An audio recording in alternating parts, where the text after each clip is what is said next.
The laughter echoed in my ears like a cruel melody, each note a reminder of their disdain. A painter? Really? What are you gonna do? Starve?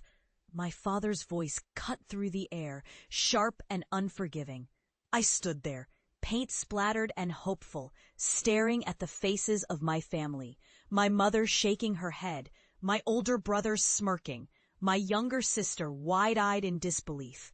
The dream that had burned in my chest since childhood felt like a flame doused in ice water. I was only 20, but in that moment, I felt like a child again, insignificant and small. They were all I had, yet they turned their backs on my passion, labeling it a foolish whim. "You're embarrassing us," my mother had whispered, her disappointment heavier than a stone. I was crushed, but something deep within me stirred. I wasn't going to let them define my worth. I gathered my brushes, my canvases, and my dreams, and I left. I moved to the city, a place alive with color and chaos where I could immerse myself in the world of art. But it wasn't easy. The first year was a blur of rejection and solitude.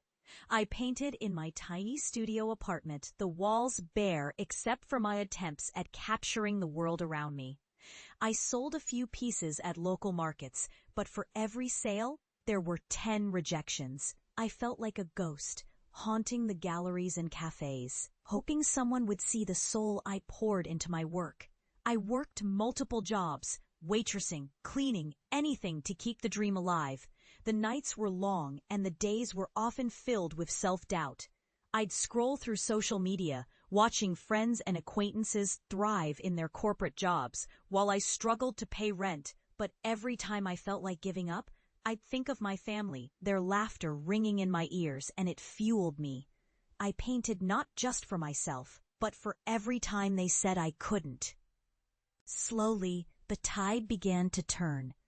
A local gallery took a chance on me, showcasing my work in a group exhibition.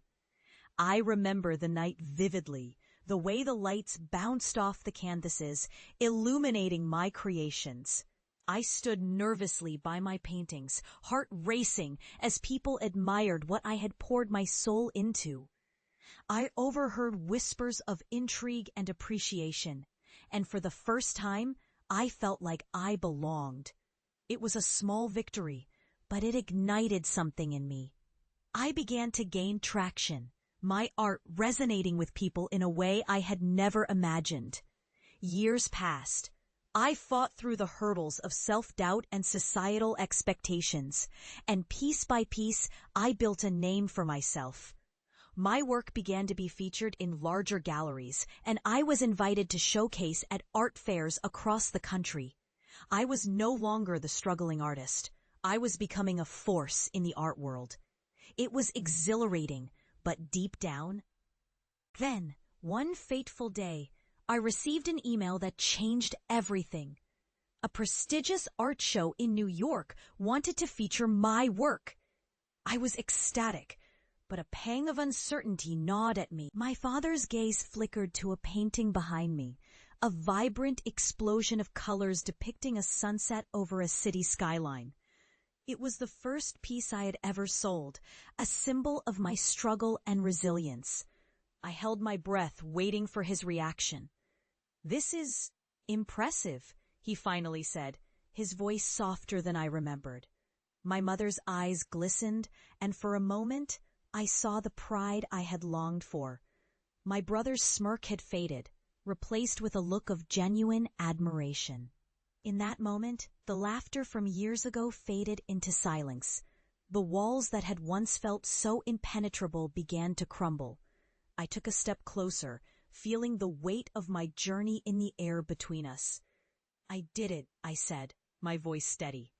"I became the artist I always wanted to be." And just like that, I felt the years of rejection wash away, replaced by a powerful sense of validation. They had seen me at my lowest, and now they were witnessing my rise. As the night unfolded, they wandered through the gallery, touching my paintings, whispering to each other in awe. I stood back, watching them embrace the world I had created, an artist's heart laid bare. I realized then that this moment was not just for me.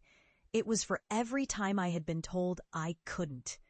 Sometimes the most painful rejections lead to the most beautiful transformations.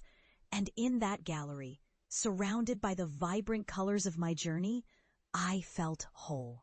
I had finally returned, not just as an artist, but as a person who had fought through the darkness to find the light.